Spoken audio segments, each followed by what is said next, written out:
You and I went to middle school together, Parkway Junior High School in La Mesa, California. Seventh grade, I remember being a time when we had this small clique of friends from the neighborhood who would gather mostly for the purposes of getting stoned. Bad weed back then, too. Well, it was the late 70s. I look back on it now, it was sort of like innocence with a dusting of menace. Eric was joking around. I remember him thinking he looked like Richie Cunningham from Happy Days. He had that kind of look. And just like funny, always getting into trouble. And when we would maybe flirt with trouble from time to time, as kids do, he would always just like definitely go the extra mile.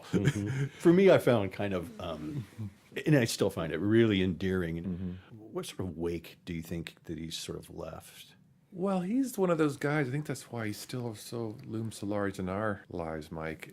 Eric's one of those guys that just like formed a foundation for our youth. And as we moved on, he kind of didn't in so many ways. I remember having the experience in high school, realizing, like, I was shocked to realize, oh, I'm leaving.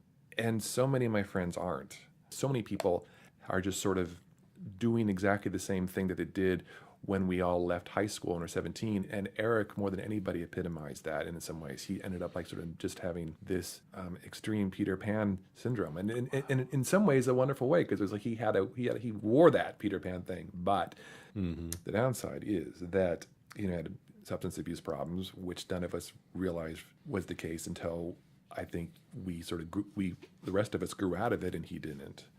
5 years ago, my house in Studio City, and we're celebrating 4th of July on my deck. A bunch of friends coming over.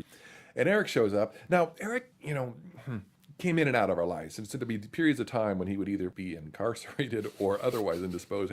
I personally had no idea where he was. And then he would show up. And at this point, he's like 48 years old. Shows up wearing this tattered Van Halen tour t-shirt. Like from the 80s, I think. It was like, he probably had it since the 80s, right, this shirt. And it was both endearing and ridiculous. And we just harassed him like, dude, you're 48 years old.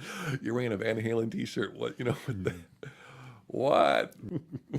Because then we ran out of beer, as happens on 4th of July. And we send Eric down to the Ralph's to pick up some beer. And his tail's between his legs because we've been rousing him so much. And he comes back with the beer and a photograph of him and Eddie Van Halen in the Ralph's aisle where the beer is, both smiling like these gigantic grins.